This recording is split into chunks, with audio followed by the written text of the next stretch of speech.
This is a story that my dad shared with me. He grew up in a small suburb community of Stowe, Idaho, with his parents and older sister. Across the street lived a boy named Richard Wade Cooey. He was the same age as my dad and described him as scrawny, red-headed, and a troublemaker. He would spit on people as they walked by and even set a house on fire in the neighborhood and blamed it on a kid who had special needs. Nothing he did as a child, however, could compare to the crime he committed when he was only 19 years old. My dad had just started his sophomore year of college when he heard the news. Richard and his friends, Clinton and Kenneth, were throwing pieces of concrete off a local bridge into the interstate when one of them struck the vehicle of 21-year-old Wendy Ofrendo. Her friend, 20-year-old Dawn McCary, was also in the car. They were sorority sisters who had just gotten off work at a local restaurant. At this point, Kenneth decided he had enough and went home. This is when Richard and Clinton came up with their evil scheme. Both of the young men approached the girls, offering them help, offering to give them a ride. They drove the girls to a shopping centre, where they told them to call their parents and let them know that they were alright. The two then forced the girls back into the car, tied their hands together, and drove them to a field behind the local mall, where they raped, stabbed, and tortured them for 3 grueling hours. They abandoned their bodies in the field, but only after they carved large X's on their stomachs. Richard and Clinton then decided they wanted to sell the girls' clothing and jewelry to make some extra cash. When Richard couldn't find a buyer for the items, he burned them in his backyard, which woke my grandparents. My grandfather called the police to report what he thought was yet another neighborhood disturbance from Richard. The police gathered the items for evidence, and after finding Wendy's abandoned car, they arrested Richard and began the investigation. Clinton and Richard were both arrested and charged with murders. They had found a bloody pocket knife used to stab Wendy in the neck in Clinton's pocket when he was arrested, and some of the burned items still had traces of the girl's blood. Since Clinton was only 17, he was spared the death sentence and is currently serving life in prison. Richard, however, was given the death penalty. On October 14, 2003, at 10 a.m., he was executed by lethal injection. Wendy's family was present at this execution. Every time I visit my grandparents and look across the street at that house, I can't help but get the chills. Richard, I'm glad we never met, and I'm certainly glad my dad was smart enough to not become your friend growing up. Number 3. This actually happened to me when I was a kid. I'm a girl and was 8 years old when this happened. I grew up with my mum and my stepfather in an apartment in Chicago at the time. So, my stepfather was a crackhead. He used, I'm pretty certain, every day. He was a pretty good father, considering he was high all the time. I felt way more close to him than I ever was with my mum. We spent tons of time together after his morning walks. His habit got really bad though. My mother was the only one who could work since he kept getting fired. My mother recently got new furniture, a whole living room set, 2 couches, lamps, end tables, rugs, and she even got a new TV. She was pretty proud and happy, mainly because she was able to hide enough money from my stepfather to buy everything. A few days after she got everything, my mum and I went to Burger King. We came back to the apartment, and my mother opened the door and her smile dropped. There was absolutely nothing in the living room. She told me to check my things. My bike, all my video games, my TV and clarinet were all gone as well. There were quite a few other things gone around the apartment. You already know who was the culprit. My stepfather. Apparently he owed some people for drugs. He said he had no choice. They said to pay up or it'll be everything he loves. As you can see, his habit was very, very bad. But now to the meat of the story. One day, I woke up to my stepfather calling me. It was pretty early. The sun had just started to peek into my room. I got up and heard him in the kitchen talking to someone frantically. I couldn't hear much since my door was closed, but I do remember making out a little bit. He said, "Man, she's beautiful, and you won't be disappointed." I slipped on my house shoes trying to figure out who he was talking to. I heard one response, but the voice was very deep, so I couldn't tell what was said. It was strange for anyone to be visiting our apartment, and especially strange since it was so early. I was tired, confused, and a bit annoyed at being woken up. I opened my door, and from it I have a straight line of sight to the kitchen. I see my stepfather nervously fidgeting, pacing, and talking. He saw me and said, "Here she is, man." I stood in my doorway and tried to give him a look like, who in the world is he talking to? He mentioned for me to come in. I walked into the kitchen and I see a tall, older white man with shades on. Looking back, maybe he was in his late 40s. He was balding, had a short beard, and he was dressed very nicely. My father said, "Here she is, what do you think?" My parents tend to show me off to people for some reason, so this wasn't odd to me. The man looked at me, and then looked back at my stepfather. My stepfather had the most nervous smile on his face I have ever seen. My father told me to give a twirl. I was not twirling in front of this strange guy, and definitely not this early. So he forcefully turned me. He held my nightgown taut so it was fitted against my body and said, "Not bad, right?" I pushed his hand off of me. This was clearly very, very strange now. I did not understand what the hell was going on, but I knew something was wrong. The entire time the white man said nothing. He just watched me. My stepfather said, "You're going to have to go with him now." I frowned and asked why, but before I could really start, the white man spoke. He squatted down to my height, smiled, and asked, "How old are you?" I said nervously, "I'm 8. He said, "You're a big girl then. Do you like school?" I said, "I love school." This little conversation and his smile made me feel a bit more at ease.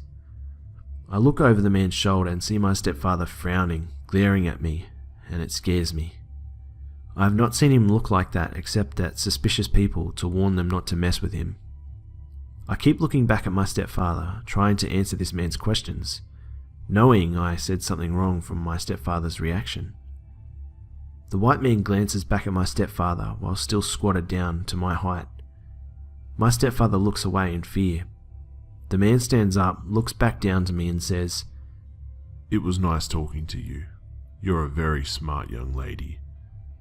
Now, go on back to bed." I was not used to anyone giving me orders except at school or my parents, but I knew not to question it and walked off to my room. I looked back and he was watching me. I stood inside my room at the door and looked back again. He said, "Close your door and go back to bed." I looked at him and he smiled back and motioned for me to go on. I closed the door and sat in my bed. I hear the man say something to my father in an angry voice. I hear my stepfather begging very loudly, "Please, please, just take her." The kitchen was a door leading to the outside staircase. My window was pretty close to it. I hear the kitchen door open, so I slid my window open a crack. I hear my stepfather repeatedly begging, "Please." The man yells, "She's a fucking kid." I try to peek out to see the staircase. There were 2 large men standing there near the door and on the stairs. The white man punches my stepfather presumably. I can't really see the whole scene. I hear a thud, inside and outside. I suppose from him falling. The white man and the 2 men walk down the stairs to a nice black car parked in the alley. I hear the kitchen door close and soon after my bedroom door opens. My stepfather is drenched in sweat and smiles at me sheepishly and says casually to not tell my mother. I just stared at him. He then asked did I want to go to the park. I said no. He walked away and left the apartment. I sat there trying to put the pieces together. It clicked that my own stepfather was trying to sell me, more than likely to pay off a huge drug debt. Then everything else fell into place. The strange, oddly friendly white man considering taking me? Why would he take me? What would he do to me? Where would I go? What about my mum? Feelings of fear, anger and sadness flooded me. I laid there and cried for hours, thinking about how close I was to never seeing my mum again, and that my stepfather planned to do this to me. My mother eventually leaves him some years later. I still haven't told her about it, afraid she might lose it. I'm 26 now, and it's still hard to think about it without crying. Number 2. This happened yesterday at work, and I decided to post it here after mulling over it a bit. Here's some background info. I work for a company that receives donated clothes and goods that we give to those in need, mostly orphan children and low-income families. We drive 5-ton trucks around the province and pick up material from houses and businesses. We get a list at the beginning of the day with addresses, phone numbers, names, and special instructions. So here's the story. Yesterday I was on a run in our city and had a stop in what is nicknamed the Reserve, which is essentially a 20-block radius of low-income families and is the population centre for our First Nation locals, hence the name. This area has an extremely high crime rate and is really not a good place to be if you're white. The house on my list was just on the southern edge of the reserve, located across the street from a set of train tracks and a field. What was odd was that the list only had an address and special instructions, no name or number. This is the first time I had seen something like that in 6 years I've been doing this. The special instructions simply stated, "Empty house, come inside." When I arrived at the house, I was nervous as the house looked abandoned. The front door was missing, there were several broken windows, and the yard looked as though it hadn't been groomed for decades. A jungle of tall trees, weeds and trees obscuring a dilapidated building. Needless to say, I was on edge. In my experience, these kinds of houses were usually owned by drug users, so I assumed that whoever lived there was a drug user. I made a quick call to the office to make sure I had the right address, and it was confirmed. Shit. I parked the truck and made my way to the empty hole that was the front door. I knocked on the door frame, but there was no answer, so I stepped inside to see that the entire place was trashed. The place was completely bare, but it was filled with graffiti and holes in the walls. All of the light fixtures were broken, and there were puddles of water from rain the day before. I called out into the dark house and received no answer. So I walked into the next room and I found a piece of paper on the floor. The paper was standard printing paper with a message printed onto it. The message simply stated, "I'm in the basement." I found the doorway to what I assumed was the basement, but it was pitch black down there and a lot of the steps were broken. At this point my brain was screaming to get out, but I decided to do my job and call out to whoever was down there. I announced my presence and who I worked for and asked if anyone was down there. There was silence for a few moments, and then I heard an older man's voice coming from the darkness saying, "I'm down here." For some reason, this made the hair on my neck stand up, and I decided it was time to leave. I called out and said, "It's too dark down here and these steps are broken. I'm afraid I can't come down, sir. If you want, you can call our office and reschedule the appointment for another day." There was silence for a few moments, and just as I was about to repeat myself, I heard the man say, "Don't worry about the steps. Just come down here." At this point, I normally would have just repeated what I had said, but I was in flight mode and wanted out of there, now. So instead of giving them a cheerful farewell, I speed walked to the front door and was walking onto the front steps when I heard the man's voice one more time saying, "Where are you going? Come back." I broke into a sprint and got into my truck as fast as possible. I put it in drive and took off, possibly breaking the land speed record in the process. I looked back at the house and half expected to see someone standing in the window, like some horror cliche, but instead there was nothing. I called my boss and told him what happened, and he said that I should never have gone inside. He told me today that a few years ago they had 2 drivers go to similar abandoned houses, and they were robbed by some members of a gang. He said those guys told a very similar story, except I wasn't robbed. With this in mind, I really do wonder if I was walking into some kind of trap, or if the guy was some kind of serial killer.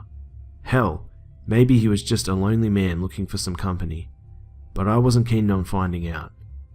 I ended up putting the address on our do not pick up list so no drivers would go there anymore. He may have been an honest man trying to make a donation, but I wasn't going to risk the lives of my co-workers to find out. Everything about the scenario felt wrong and sketchy. I'm just glad I didn't get turned into a fucking lampshade. Number 1. Last week, I had lunch with my mum at Friendly's. For those who don't know, Friendly's is a popular restaurant on the East Coast. It is a fairly inexpensive, decent restaurant, I guess. The main demographic is young kids.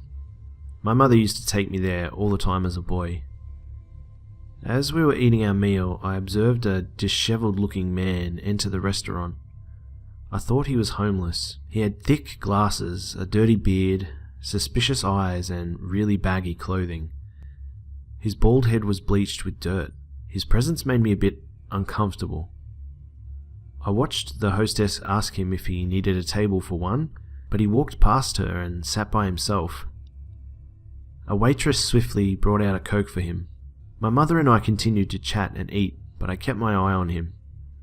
Something about him made me very nervous. He never caught on to me staring because his eyes never wandered from the little boy in the booth in front of his. The waitress did not come back to serve him any food. He kept slowly sipping the Coke he ordered.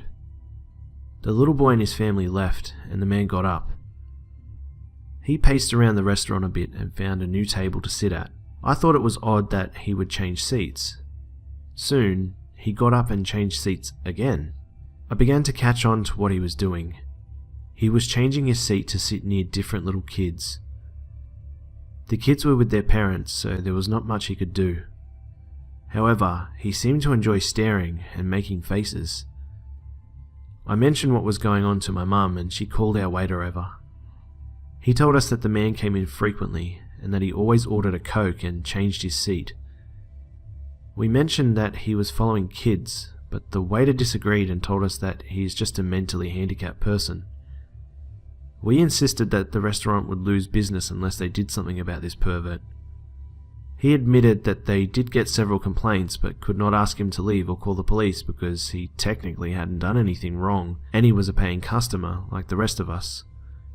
As the waiter walked back to the kitchen, he reassured us that the staff usually keep their eye on him anyway. My mum and I shrugged it off and finished our meal. The man had disappeared into the back of the restaurant and I could not see him anymore. As we waited for the check, a young boy with a balloon passed our table and went to the restroom. His mother and sister were still eating at the table. I had a bad feeling pretty instantly. Sure enough, the man came to the front of the restaurant and waited by the bathroom door. I watched the man intently. Nobody else came in or out, so he went in. I got a sinking feeling in my stomach immediately.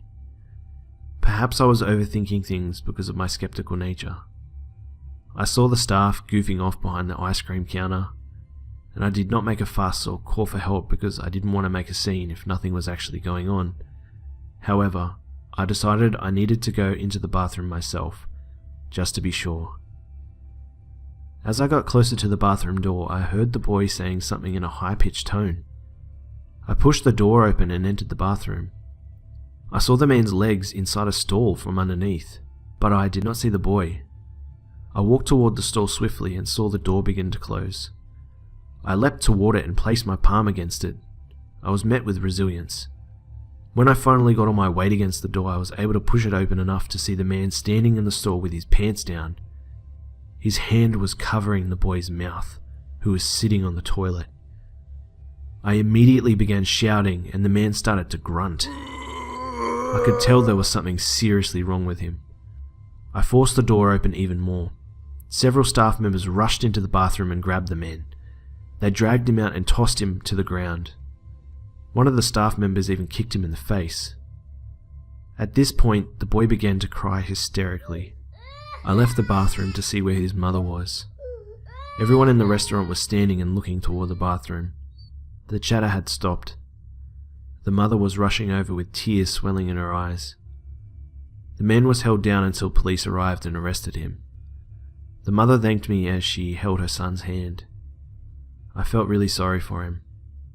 He was looking at the floor and hiding behind her legs.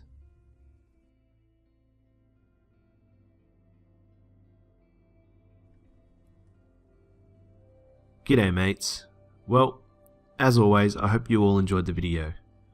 We're fast approaching 70,000 subscribers now, mates, and the Beehive is really gaining momentum. And because of this, guys, I came up with a bit of an idea for a potential 100,000 subscribers video. I'll need your help though for it, guys. I'd like to show a special video with all of you guys in it who support me and the channel here, and who make up the Beehive. If you would like to appear in the video, please send me a picture of your face via email. And if I get enough pictures, guys, I'll make this video. I'll leave a link to my email in the description below so that you guys can send the picture if you want. Also guys, next up will be a subscribers video. I'm going to try and do a slightly bigger video than normal this time, and the reason why is because I just love the subscriber story so much and I want to try and fit in as many as I can. So bear with me if the video doesn't come out right on time, guys. Also, just want to give a massive shout out to Anthony Salinas for his amazing thumbnail. He jimmied up for this video pretty quickly.